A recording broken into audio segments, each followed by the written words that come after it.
rise in opposition to this measure, and I yield myself as much time as I may consume. The gentleman is recognized. Thank you, Mr. Speaker.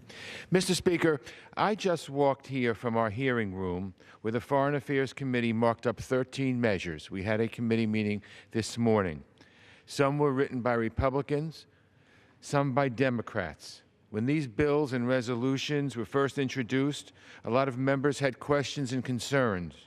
But the committee went to work, ironing out differences, and now all 13 pieces of legislation have been favorably reported with bipartisan support.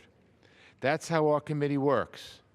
That's how our chairman, Ed Royce, runs things. That's why we say that the Foreign Affairs Committee is the most bipartisan committee in the entire Congress, and I'm proud of that as ranking member. I believe, and we believe, that partisanship should end at the water's edge. When it comes to fighting for our country, there should be no Democrats and Republicans. We should be working together on this. Partisanship should end at the water's edge. And that's our best, how we legislate, especially when it comes to advancing American interests and security overseas. So it's rather jarring, Mr. Speaker, to walk onto the floor to debate the Majority Leader's bill. 80 pages of new sanctions on the Iranian regime, introduced literally in the middle of the night last week, rammed through the Rules Committee, brought to the floor without any chance to improve it or any input from the Foreign Affairs Committee. And that's a disappointment, Mr. Speaker, because there are plenty of us on both sides of the aisle who think we should be doing more to hold Iran's leaders accountable for their bad behavior. After all, Iran is the world's largest state sponsor of terrorism. Iran props up the Assad regime, detains Americans on trumped-up charges, and has racked up the worst record on human rights you could imagine. Congress could speak with a unified voice on these issues, but not with the bill we're considering today. I don't like the regime. Everyone knows I oppose the deal with Iran. And I think if we work together, we can move forward on legislation. But not this way, not ramming it through the Rules Committee so it doesn't get to the Foreign Affairs Committee and it gets to the floor where nobody had any kind of input whatsoever. That's not how we should be running this House. So it's not with the bill we're considering today. My friends on the other side know that. This isn't a serious bill. It would force the United States to violate our obligations under the nuclear deal. Now, I think that's a mistake.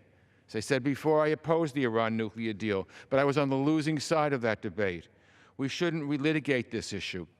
We shouldn't have 62 votes again and again to try to upend this issue, like we do with the Affordable Health Care Act. We should not relitigate this issue. Our work now should be to hold Iran to its obligations and make sure the deal is being fully implemented. One of the ways we could do this is to ensure there's a viable snapback of sanctions if Iran violates the deal. That's why I've been saying we should reauthorize the Iran Sanctions Act before it expires by the end of the year. But here in front of us in this 80-page bill, what is missing? A reauthorization of the Iran Sanctions Act. That shows me that this isn't a serious undertaking. But regardless of what I think, we know that this bill has zero chance of becoming law. It most certainly won't pass the Senate, and if it did, the White House would veto it. So we can only conclude, Mr. Speaker, that this is a political exercise, and that troubles me. One of our greatest traditions in American foreign policy is that politics and partisanship stop at the water's edge.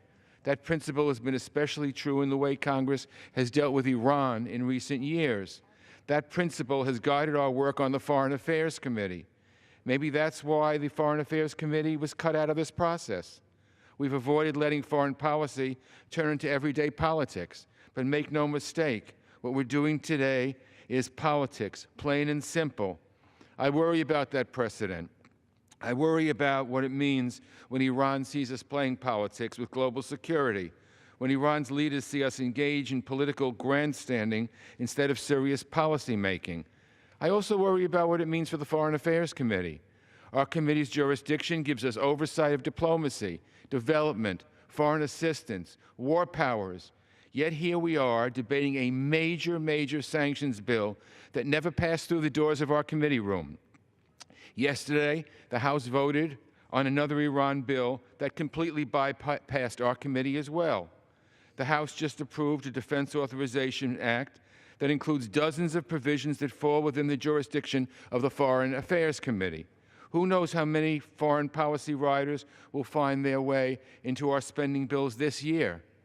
All without the Foreign Affairs Committee saying a word. This is a bad trend, Mr. Speaker. This is not regular order, which the Speaker promised us.